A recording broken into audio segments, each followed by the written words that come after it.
An 8-year-old girl's simple questions lanced a crowded town hall and left Donald Trump sharing a deeply personal story about faith, loss, and redemption. What happened next moved everyone to tears. The church fellowship hall in Shreveport, Louisiana buzzed softly with sound of folding chairs scraping against the polished floor and murmured conversions, the space usually reserved for Sunday potluck and Bible study had taken on an unusual air that evening. At the front of the room stood Donald Trump's unmistakable presence filling Thimotis's hall, his orange-tinted complexion and signature hand gestures were familiar to everyone, but tonight he was uncharacteristically subdued, perhaps sensing the gravity of the event.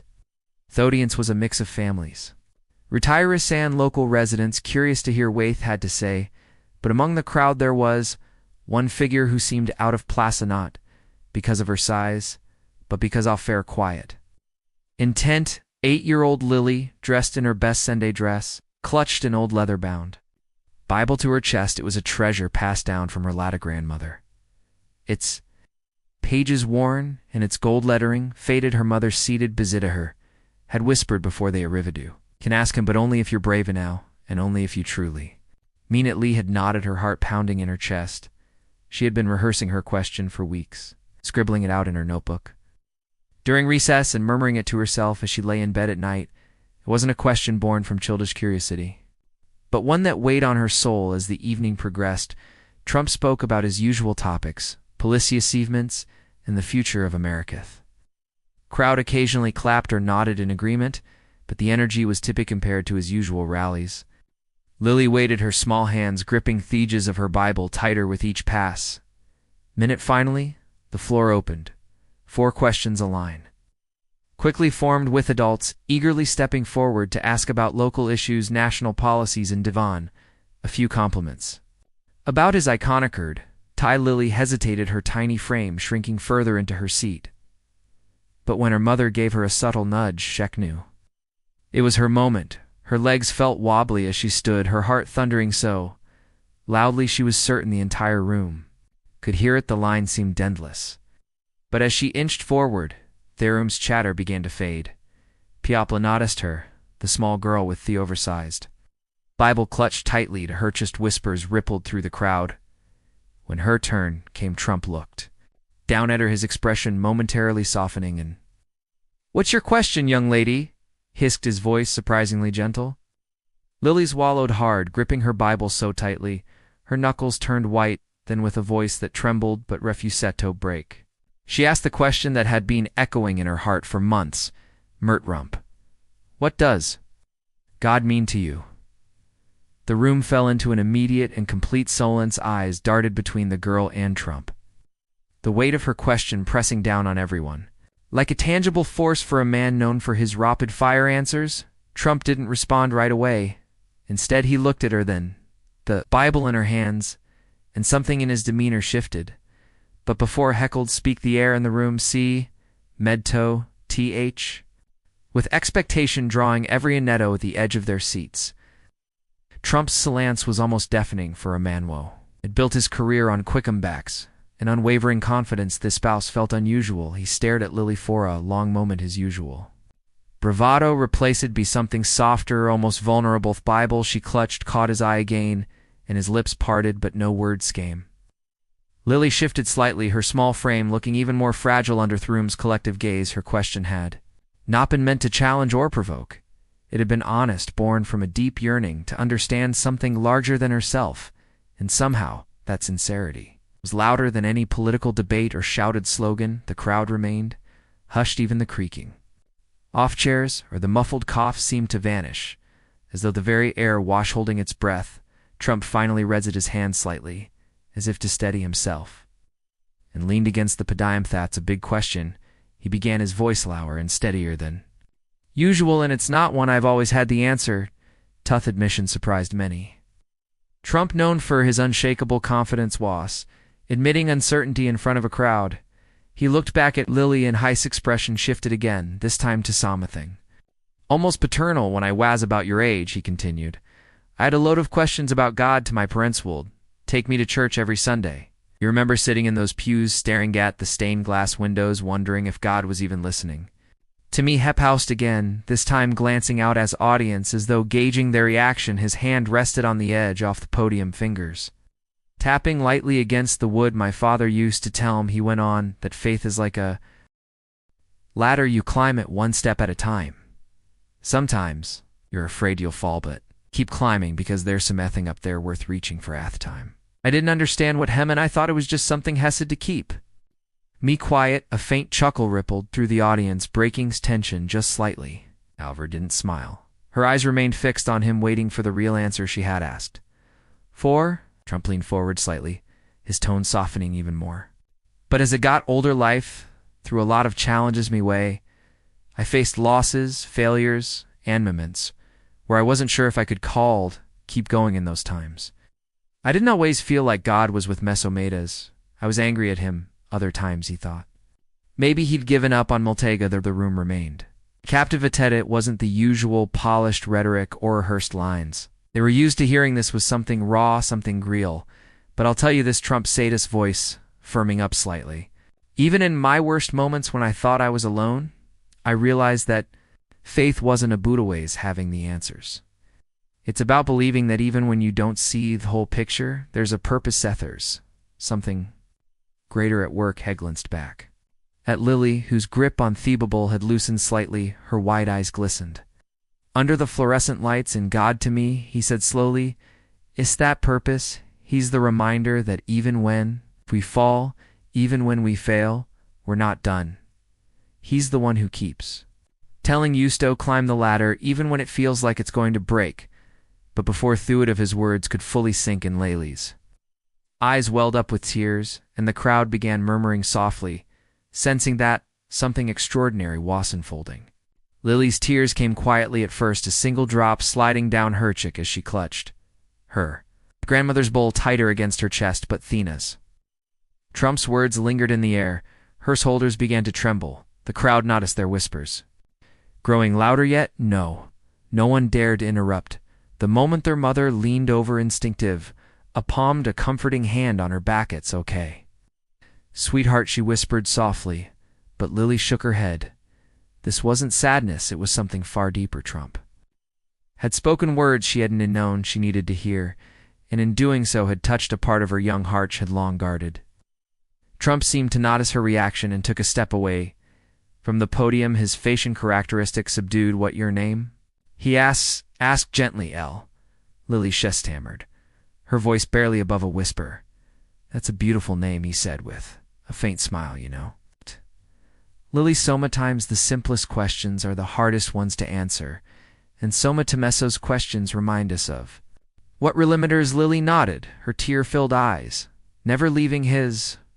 My grandma used to say that too, she said softly. She said God is always listening, even when you donner him. Trump's expression flickered with something unspoken, a mix of admiration and understanding. He took a deep breath, turning his attention back to the crowd. You know, this little girl just asked a question that most adults are too afraid to ask. What does God mean to us? It's not an easy question because it makes us look inward. It makes us face sore fears, our doubts, and our flaws. Theron was utterly still, the weight of his words pressing down on everyone for a moment. It felt as though Lily wasn't just a little girl with a Bible, she was a symbol of something much bigger. Her courage had shifted the tone of the entire evening, transforming it from a rowdying town hall into a deeply personal reflection on faith and humanity. Trump continued, his voice steady but softer than before. We live in a world where we're always looking for answers outside of ourselves. We think power, success, or money will fill the gaps, but they don't. Real answers are the ones that make us uncomfortable, the ones that make you ask, what do I stand for? What do you know I believe in? And who am I when no one else is looking? He paused, his gaze returning to Lily. Thank you for reminding me of that. Lily, you're wiser than most adultsy. No, the crowd erupted into soft applause, but Lily didn't seem to notice her. Tears had stopped, replaced by a look of quiet pride. She wiped her cheeks with the sleeve of her dress and looked up at her mother, who smiled back at her with glistening eyes of her own. But as the applause subsided, Trump's tone shifted once more, hinting that this conversation was far from over, and that the room was about to be pulled even deeper into history. The room grew quieter still. The air itself was waiting for Trump's next words. He shifted slightly at the podium, his eyes scanning the crowd before resting back on Lily. There was a heaviness in his expression, a weight that seemed to come from somewhere deeper than politics or public life. When I was a young man, Trump began, his voice softer now, there was a time I thought I had it all figured out. I had ambition, plans, and the drive to succeed. There was one moment in my life, Justone, that made me realize how little control I actually had. He paused, letting the words sink in. The crowd leaned forward, their curiosity palpable.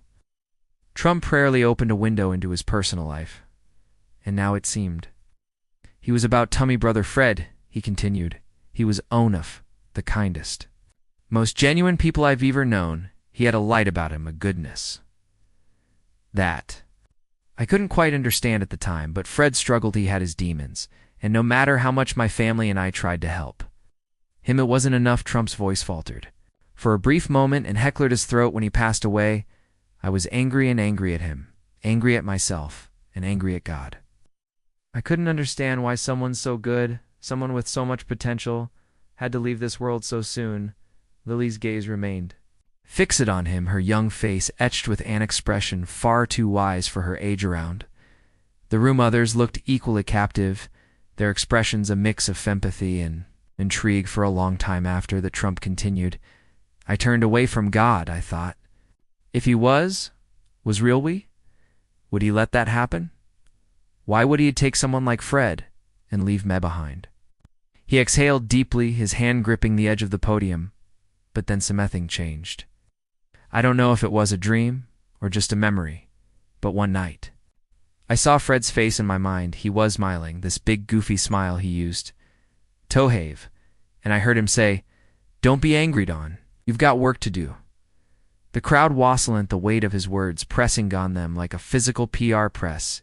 Even the faint sound of cars passing outside seemed to vanish, leaving only Trump's voice and the collective beating off hearts. I realized then, he said, his voice steadying, that faith isn't about understanding everything. It's about trusting that there's a reason even when you can't see it, and maybe just may. Befred's purpose was to teach me that. Headed back to Lily, his expression stung.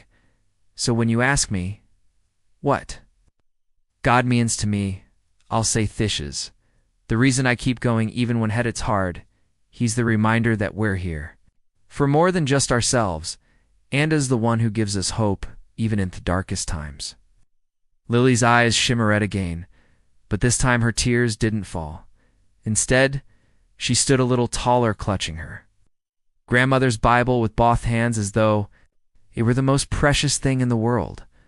But just as the room seemed to settle into the gravity of his story, someone in the audience raised their hand, breaking the silence and pulling everyone's attention in a new direction. A man near the back of the hall stood slowly, hishioned, still raised. His rugged face, lined with years of hard work, bore a serious expression. He was the kind of person who might pass on the street without a second thought. A mechanic, a father, Mabe Simono, who attended church. Sporadically, hand life allowed his voice, however, cut through the stillness like a bell. Trump. He said, his words measured and deliberate. I've spent years trying to figure out my own faith. Hearing you talk about it like this, about anger, doubt, and hope, it makes me wonder if all of you have been too afraid to admit we're struggling. Do you think that's part of the problem? The question seemed to catch Trump off guard, but he didn't hesitate for long. He leaned slightly on the podium, his gaze meeting the man's. No, he began. I think a lot of us are afraid to admit we're not as strong as we want people to think we are. Faith isn't easy. It's messy. It's complicated. Sometimes it feels like you're just shouting into the void. But the truth is, stats, what makes it so powerful? It's not. It's about being perfect. It's about praying, even when you don't have all the answers. The man nodded, his expression stung. As he sat back down, a murmur of agreement rippled through the crowd, but it was Lily's voice that broke through next. My grandma used to say faith is like planting seeds. She said, her words clear and steady despite her small frame. You don't always see them grow right away. But you have to believe thee. Will Trump smiled, a genuine, almost tender expression that seemed to transform his usually guarded demeanor. Your grandma sounds like a very wise woman, he said, and she's right. Faith is a seed. It doesn't always sprout the way you expect, but that doesn't mean not they're growing in ways you can't see. The conversation seemed to breathe new life into the room. People began to nod, share glances, and even whisper quietly. Tote Hose sitting beside them. What had started as a structured town hall had shifted into something far more personal, a shared reflection on life's challenge, doubts, and moments of grace. An older woman, her silver hair pulled back into Anahat bun, raised her hand next. I lost Maya's band last year, she said, her voice trembling. I've been angry at God ever since. I feel like I've lost my faith entirely. Do you think it's too late to find it again? Trump stepped closer. Toth, edge of the stage, his voice soft but steady. It's never too late, he said. Faith isn't something you lose forever. It's something that waits for you in times. When you least expect it, that it comes back to you. The woman nodded, tears glistening in her eyes. Around the room looked equally moved, some dabbing at their faces with tissues, others simply sitting in reflective silence. Butaz, Trump's words settled into the hearts of those in the room. It became clear thought. The evening wasn't just about questions and answers anymore. It was about connection, and what came next would only deepen that bond. The room felt electric now, not with noise but with a palpable energy of shared vulnerability. People who had come expecting a routine political talk were instead part of something deep, like personal. It was as if Lily's simple question had opened a door that no one had dared approach before, and now no one wanted to turn back. Trump straightened his gaze, sweeping the room. You know, Hest, there's something I've learned over the years. Faith doesn't always show up in grand moments. It's in the small once times when someone lends a hand, listens when you're hurting, or asks a question as brave as Lily. Those moments remind us of what matters. The audience say is silent, hanging on every word.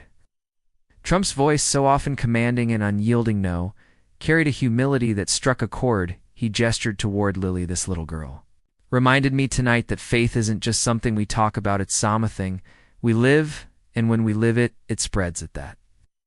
Lily smiled faintly, her cheek still flushed from earlier. Her mither pulled her close, whispering something in her ear that made the girl smile widen just a bit more. Trump's tone grew firmer. We're living in a time when it feels like the world is pulling you apart. Politics, opinions, differences, but faith has the power to bring us together.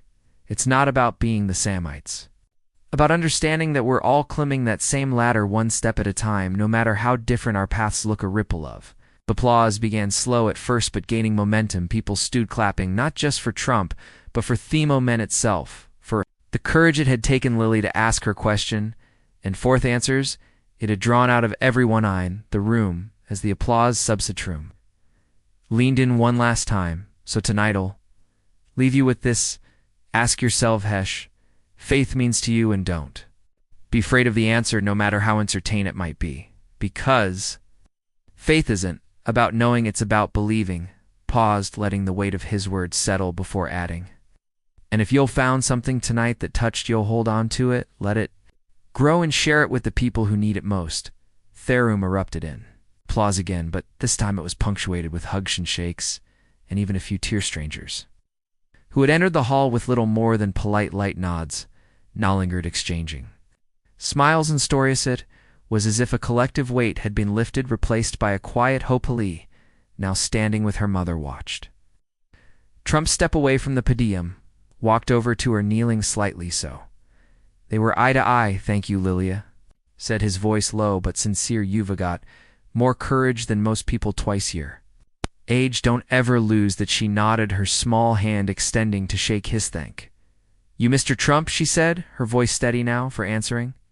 Trump started, giving her a faint smile before turning back to wave at the crowd. As he exited, the room remained alive with chatter, thepable, clearly changed by what had just unfolded.